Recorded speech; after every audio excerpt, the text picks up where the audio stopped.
Yeah, my dear friends, the Ahuba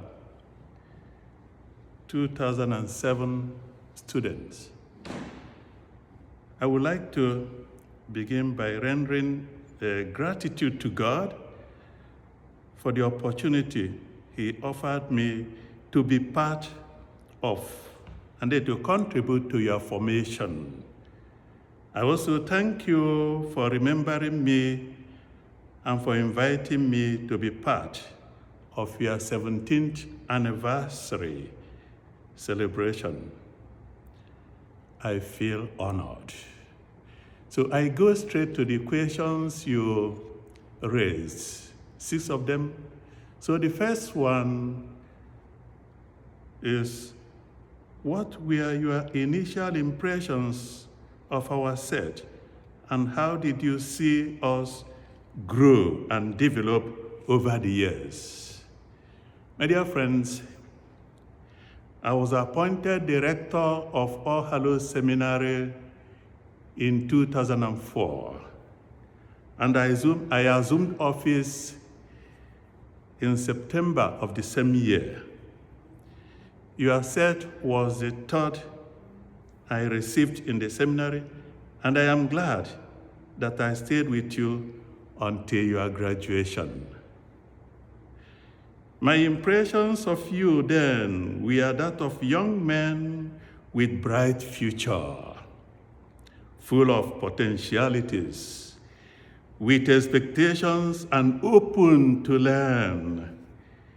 It was always a big challenge to me, because if you are not properly handled, your hopes and those of your families would have been thrown overboard. When I received you 17 years ago, I was conscious of the fact that you were in a critical stage of human development.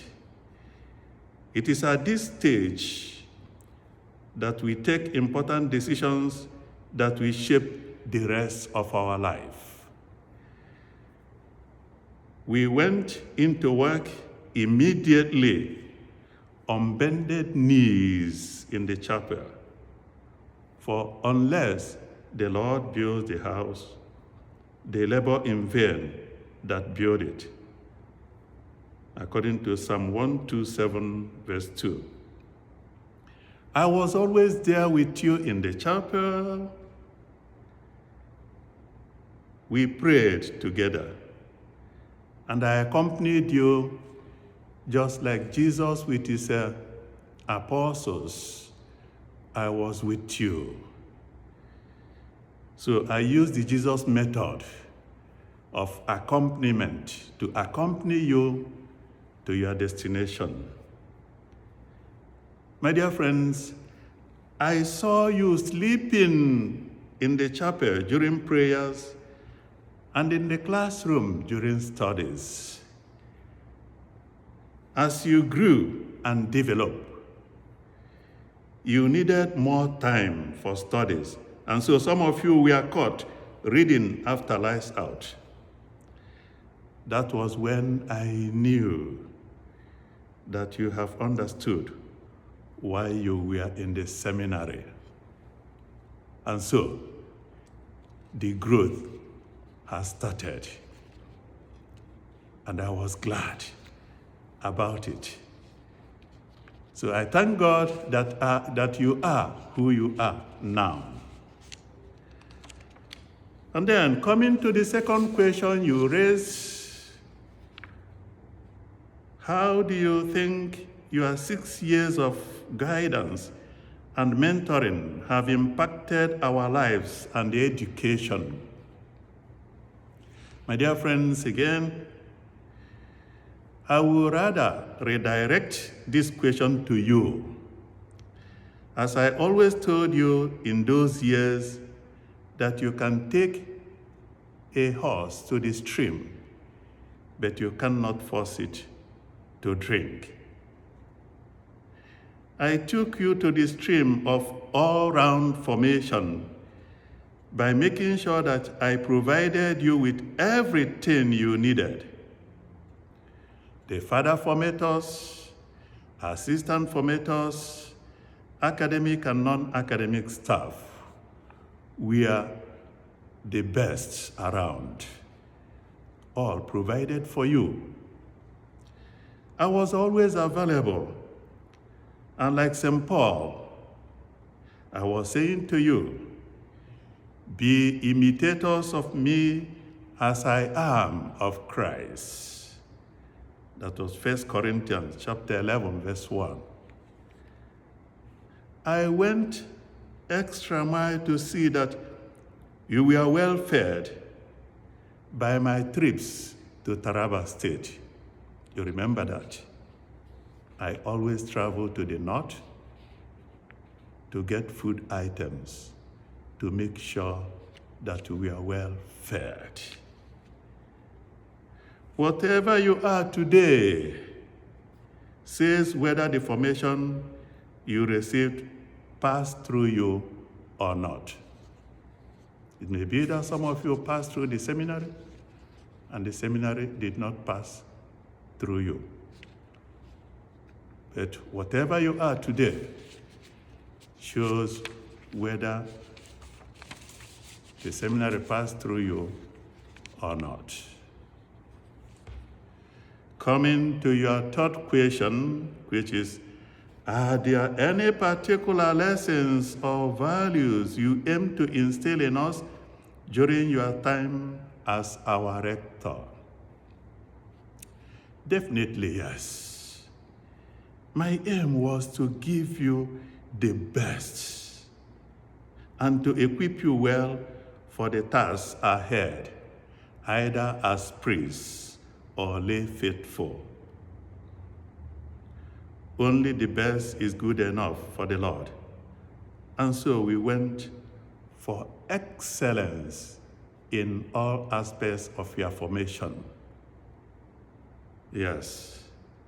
My emphasis was on human formation, as I strongly believe that a good person is a good priest, a good bishop, a good pope, a good doctor, a good teacher, a good husband, a good father, and so on and so forth. Because grace works on nature.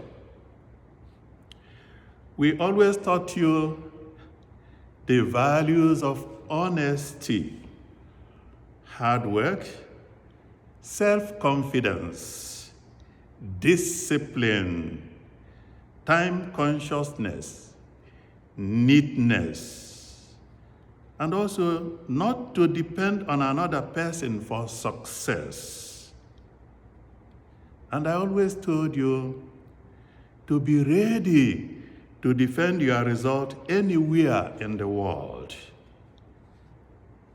I made sure that the results were your own.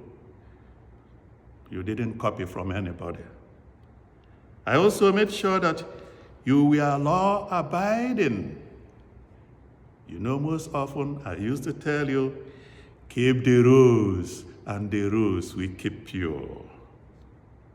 I wanted you to acquire the skills that I couldn't get during my own formation days.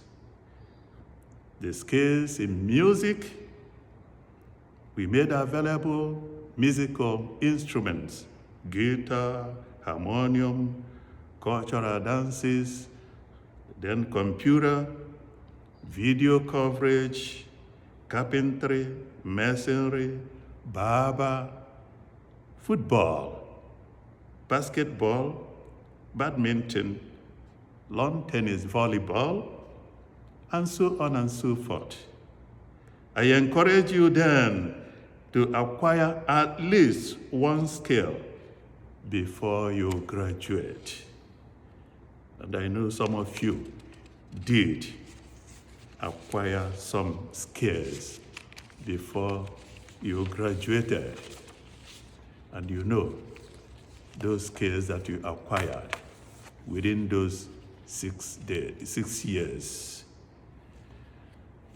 Then the fourth question you raised, you wanted me to answer was, Can you recall any challenge you faced while forming us and how you overcome them? Definitely, I had many challenges in the area of your upkeep, feeding, taking proper care of the father formators, assistant formators, academic and non-academic staff, and some of your parents who informed you at home during vacations. Some of you came back to the seminary after every vacation and behaved as if they never learned anything. It was very frustrating, to say the least. However, I always took those challenges to God in my prayers. Unfortunately, God intervened through the Archbishop, Most Reverend Valerian Madoko Keke, and some unexpected benefactors and benefactresses.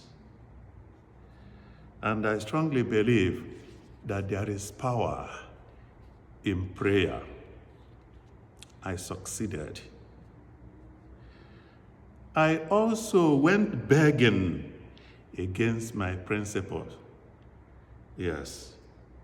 During our annual feast, I approached people with invitation cards to attend and make donations to the seminary for your upkeep. In some instances, I was insulted and humiliated. I took everything in good faith, knowing that I was not begging for myself or for my personal needs, but for you. And to the greater glory of God, many of them responded to our requests. And so we overcame some of such challenges in the area of your upkeep. Then the fifth question goes thus: how do you feel about the growth and achievements of the students you taught? My dear friends, any teacher has a sense of satisfaction and fulfillment when he sees his student progress, achieve, and contribute to the society. Whenever such person's name is mentioned, the teacher is quick and proud to identify with him as his student. I do so with many of you today when their names are mentioned. As we know, success has followers, but failure is always an orphan. Even in the seminary, in those days, I always told you that I don't need to advertise the seminary, because some journalists came to me after our annual feast, the Feast of All Hallows, All Saints. They always came to me, "Oh, Father, put up an advert for the seminary." I said, "No, I never put up any advert for the seminary, and yet I had more than the numbers I needed. What if I advertise the seminary now? What happens? Where will I keep those who will be coming?" I always told you then that you are our adverts, because according to our Lord Jesus Christ in the Gospel of St. Matthew chapter 7, from verse 15 to 20, "By their fruits you shall know them." So by your fruits, the seminary was known. And because of you, many boys applied to the seminary. They saw you during the vacations when you go home in your parishes and in your yards and streets. And they saw your conduct. And then some boys will say, oh, I would like to go to that school where Chinedu is, where John is, where Paul is. Even the parents say, yes, my child will go to where Valentine is because of your conduct. So, you put up our advert. I didn't want any advert, paid advert, for something that is real or unreal. But you have been our adverts. Then finally, the sixth question you pose is, what message would you like to share with your former students as they gather to celebrate this special anniversary? My dear former students, my message is simple, and it is, Onyaga na nwanne ya. Keep up the unity among you, for united we stand, and divided we fall. So I will encourage you to keep up the brotherly spirit and love among you. If any of you is going astray, it is your responsibility to reach out to him and bring him back to the fold. You know yourselves more than others because you share a lot in common. Always support those members who are in need. Also, remember to give back to the seminary that contributed in making you who you are today. You remember that? During my conferences, I always called out the names of donors to the seminary and what they gave. I also told you to do the same whenever God blessed you. And this is the time. Finally, always keep the faith and be good ambassadors of All Hallows Seminary, the home of the humble and the great. God bless you all, and happy anniversary.